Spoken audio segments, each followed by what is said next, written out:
small predator is doing everything that she can to distract me, including sitting on my mouse. Brilliant. I could just spend 3 hours complaining about you. But first, I want to talk about morality and values. The first thing that you need to know about morality and values is that they are not the same thing.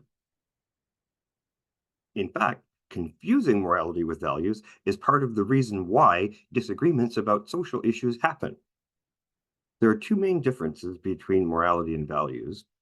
The first is a logical one, and the second one has to do with their application.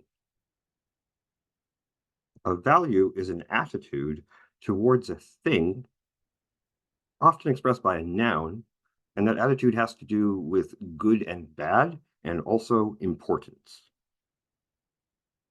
So if I think that honesty is a value, that means that I value honesty, which means that I think it's a good thing. There's also such a thing as negative value, which is when we think that something is bad. And value comes in degrees. We can consider something more or less valuable, more or less good, more or less bad. Morals or morality work quite differently.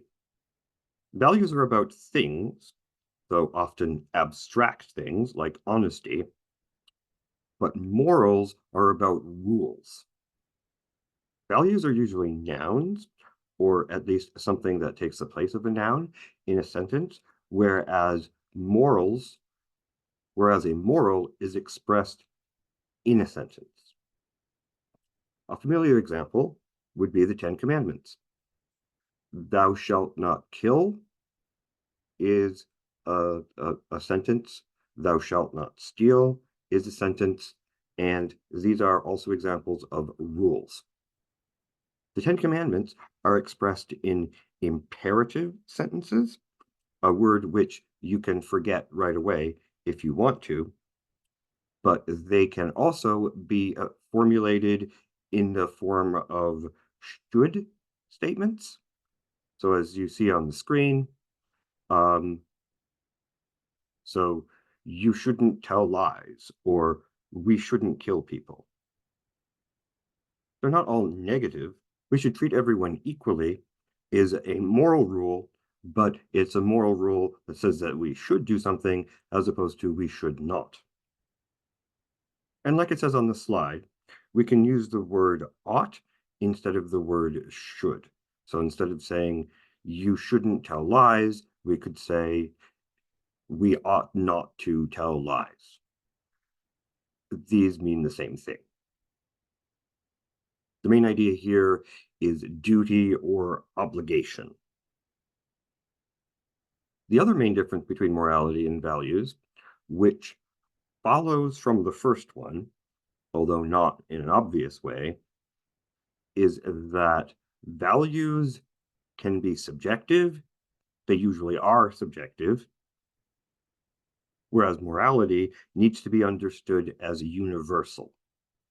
You can see how this follows from the concept of a rule. It isn't really a rule if it only applies to me and not anyone else, or if it applies to you, but not to me, or if it applies only on Thursdays. Values come in different varieties. There are aesthetic values as well as moral values. Although I am going to avoid using the term moral values because I'm emphasizing the distinction between morality and values. And so saying moral values, while a meaningful term, would be confusing. The aesthetic values have to do with things like art and music.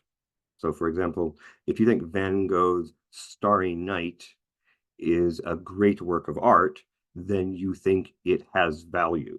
Its value in that case is aesthetic. We're not going to be talking much about aesthetic values in this course, but the idea of aesthetic value is a good way of getting across the idea that values are about experience. Or another way that you could put that is to say that values are rooted in feelings. We feel something to be worthwhile. We feel something to be good or bad. And we express that when we say something like, that was a good song.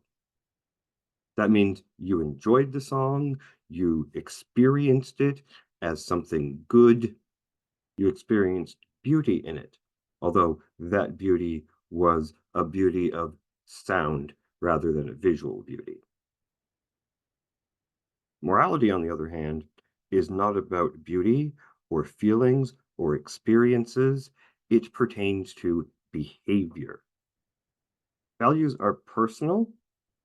Morals are not personal, even though you can express them in personal sounding language. You can say, I think that married people shouldn't be allowed to get divorced. Or perhaps, I think married people should not divorce. Saying I think makes it about you, but the rule still applies to everyone. If you say, I think people, once they get married, shouldn't get divorced, you don't mean when I get married, I shouldn't be allowed to get a divorce. You mean that nobody should be allowed to get a divorce.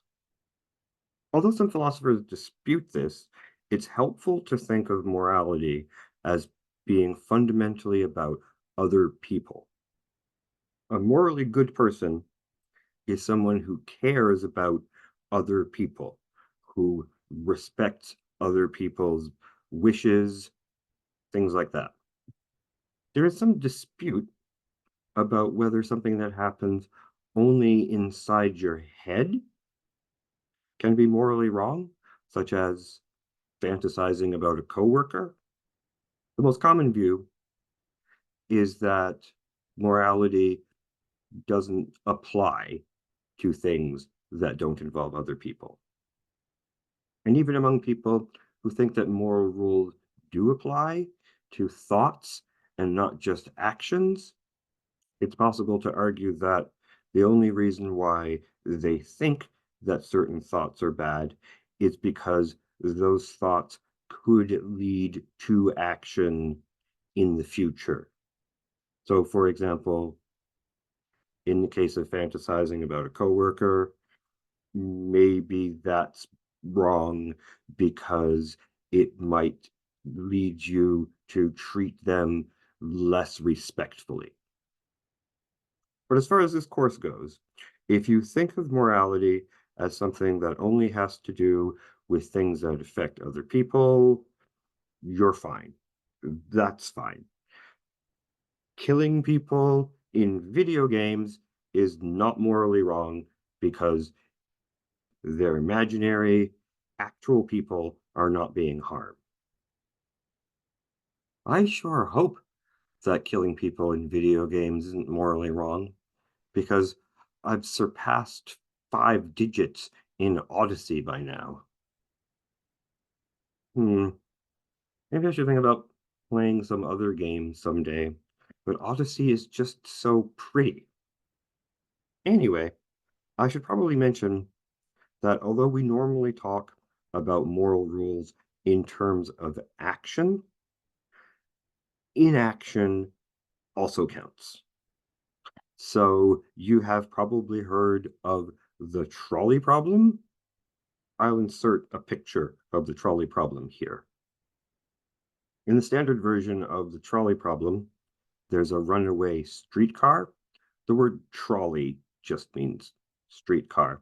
So there's a runaway streetcar, and for some reason, there are people tied to the tracks. There are 2 tracks. 5 people are tied to one of the tracks. One person is tied to the other track.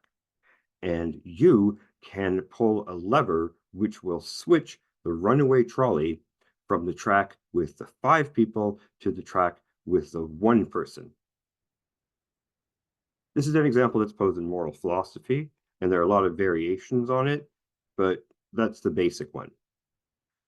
I bring it up to illustrate how inaction is morally symmetrical with action.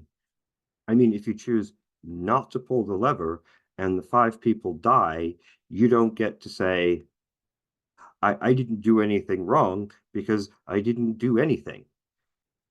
People can say, yeah, you did do something wrong, and what you did wrong was not pulling the lever. Does that make sense? It's just that it's so theoretical, you know? I mean, maybe there's a more concrete approach. Here, let's try this. Oh, God!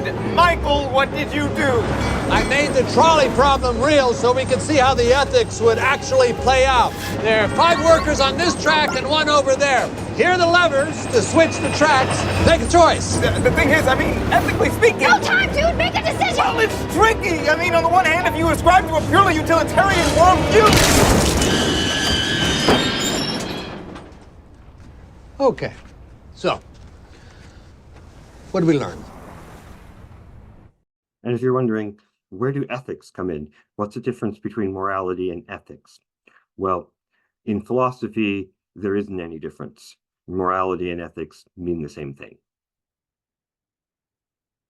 The reason why the distinction between morality and values is so important is because values are personal, and so they don't have to have reasons.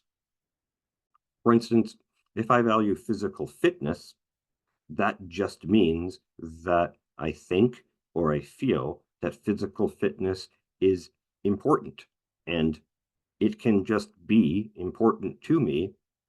Maybe it's not important to you, and there isn't really much point in arguing about it.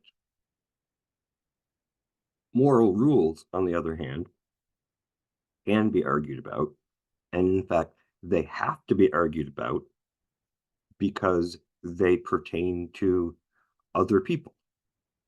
And if you want to control the behavior of other people or place limits on it, you better have a reason. I think most people today subscribe to some form of moral relativism. That's another term that philosophers use. This is the idea that there's no debate about morality. People can just have different rules, and the different rules are equally valid. That doesn't work for what I think are obvious reasons. We live in a society. We're living in a society. We're supposed to act in a civilized way. Because we live in a society, we have to agree on the rules. And just because rules can't be, strictly speaking, correct or incorrect, like an answer on a math test, that doesn't mean that there isn't some debate about them, or that one set of rules can't be shown to be better than another. Social issues are tangles of facts and values and morals and meaning. They're not subjective, they're complicated. Let me show you what I mean. Consider the issue of abortion. Someone could say, I'm opposed to abortion because a fetus is a person.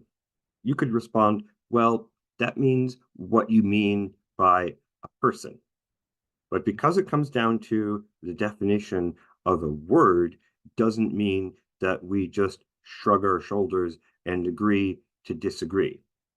Although there's no fact of the matter about what the word person means, we can argue about the best way to interpret or use the word, and some arguments are better than others. In a space of uncertainty, there can still be things that it makes more sense to believe. Someone could say that they want to ban abortion in order to defend the rights of the unborn. Well, then you could say to them that the most effective way to prevent abortions is to give everyone free and easy access to contraception. And then they say, I don't agree with that. Do they mean that they don't agree with the fact that giving everyone free and easy access to contraception is effective at preventing abortions? Because in that case, they're just wrong. It's empirically true that this is effective at preventing abortion and much more effective than making abortion illegal. But maybe they don't deny the fact. Maybe what they mean is that they don't agree with giving everyone free and easy access to contraception, even if it does prevent abortions. In that case, you have to wonder if they're really genuinely concerned about the rights of the unborn. Maybe they oppose abortion because they think that women should be punished for having sex. A lot of people seem to feel that way. Maybe they have in their mind an image of the kind of woman that they think uses abortion services, and that image is of a young, unmarried woman who sleeps around. But is that an accurate image? If you look at the statistics, you see that the majority of women who have abortions are actually married women who already have one or more children. The reason they're getting the abortion is because they can't afford to raise 3 children or 4 children or 10 children. So in this case, the person you're arguing with is making a value judgment, but that judgment is based on incorrect information. So you see, this issue involves morality and facts and meaning all tangled together. And the reason why the person disagrees with you is not because their values differ from yours, it's because they're simply misinformed. And reasoning about social issues can help you to understand why you hold the positions that you hold and whether they too might be based on misconceptions. Here's another example.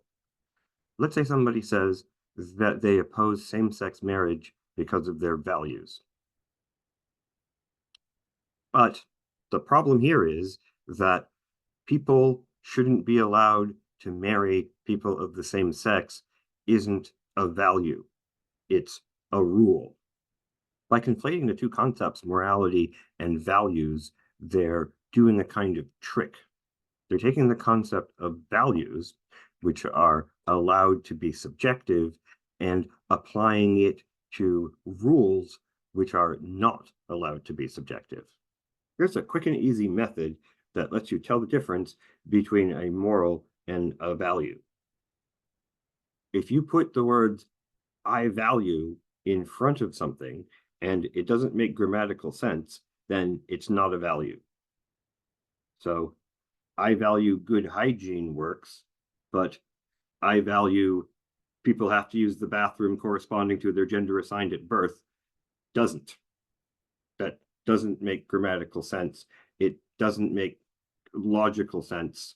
You're disguising a rule as a value. The reason why it doesn't work is because you're telling other people what to do. Values, like I said before, are personal. They belong to a space where you have the freedom to think and feel as you like.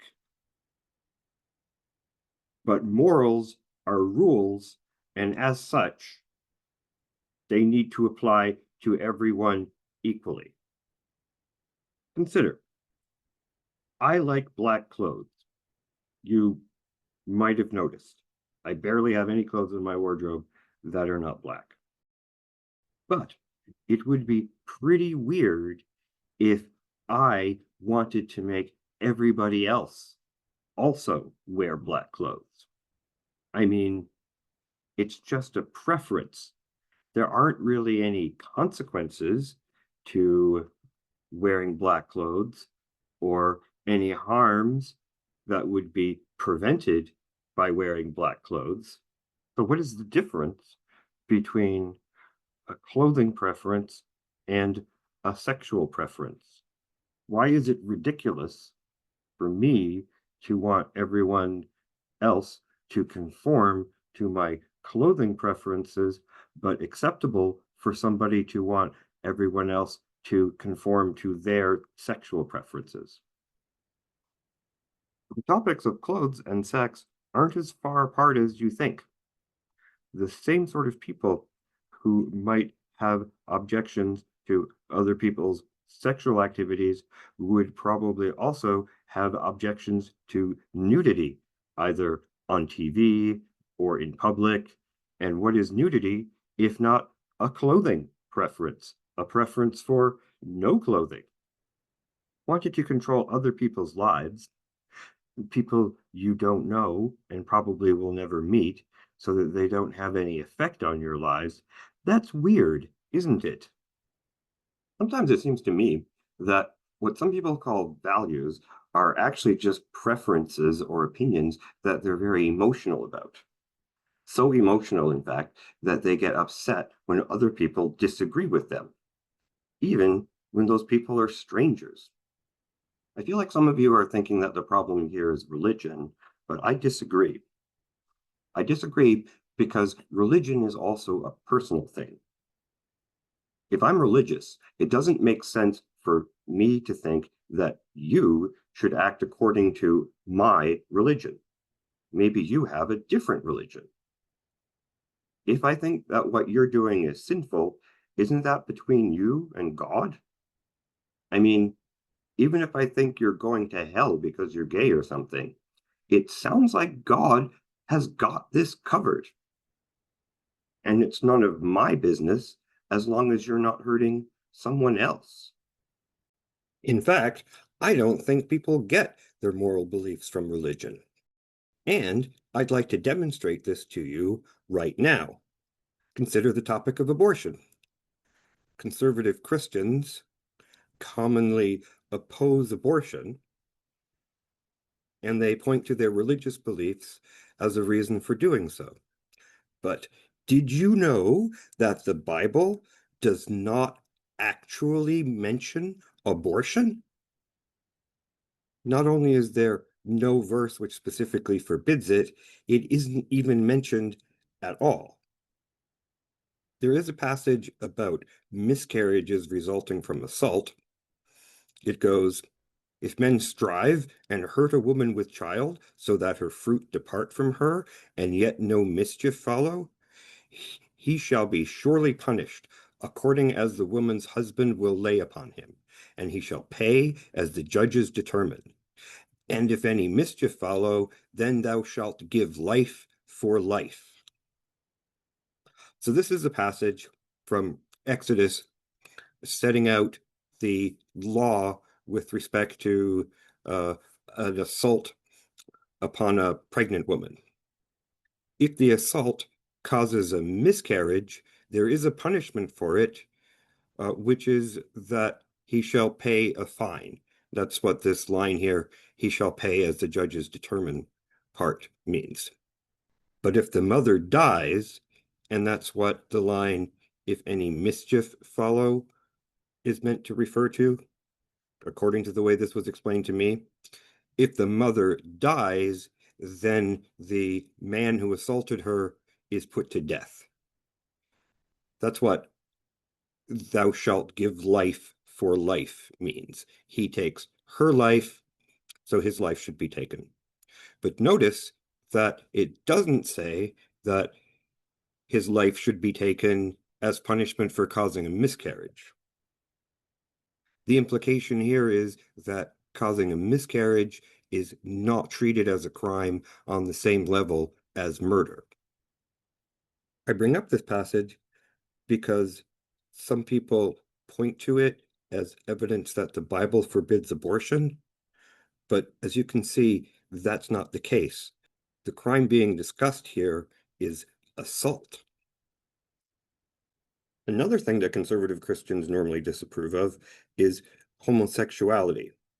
And there is a textual basis for this in the Bible. It's in the book of Leviticus, chapter 9, verse 22. I'll read it for you. Thou shalt not lie with mankind as with womankind, it is abomination. The phrase lie with mankind as with womankind, this is normally interpreted to mean a man having sex with another man. You can see how it might be read that way. And in fact, I don't think that interpretation is disputed. So it certainly seems that this passage does call homosexual sex, at least sex between two men, an abomination.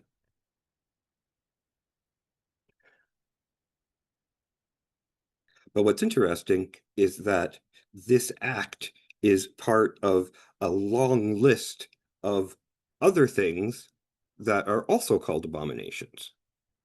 These include eating shellfish, wearing fabrics made out of two different kinds of thread, planting two different crops in the same field, trimming your hair or beard, and touching the skin of a pig, a rabbit, or a camel.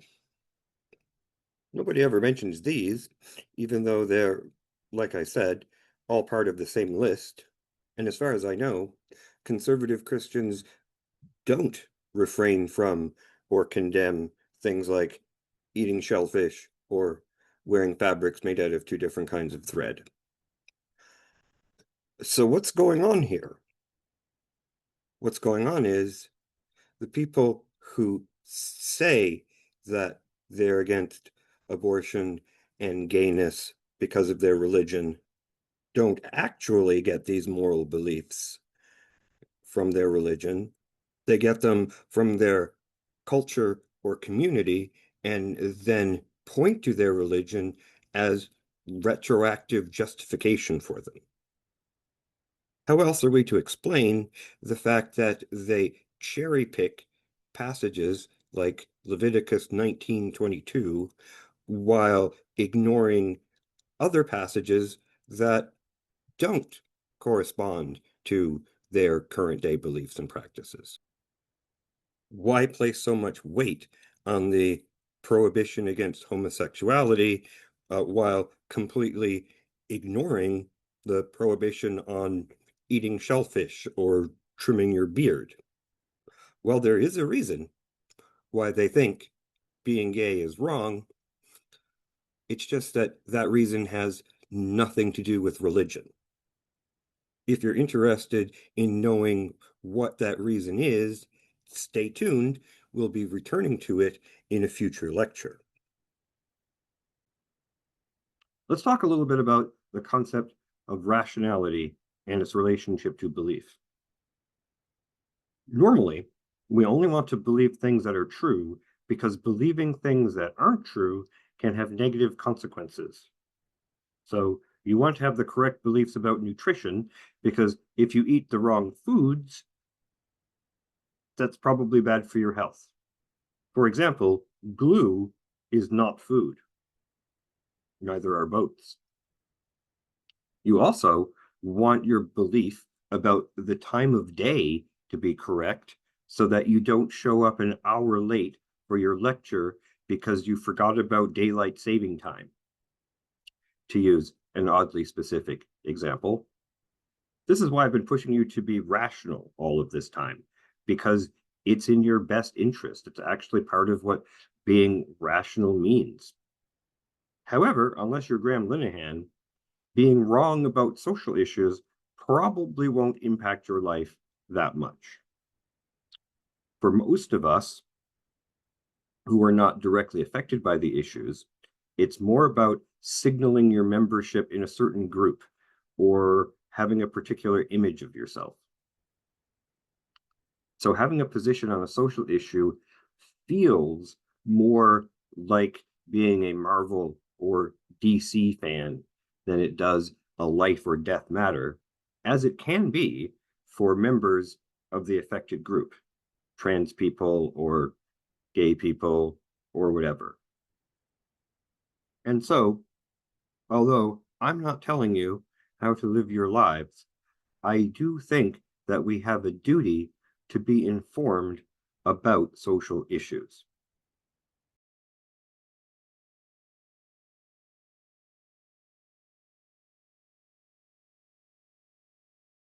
And suppose I could lecture to my cat, but it would be pointless because she already knows all of this stuff.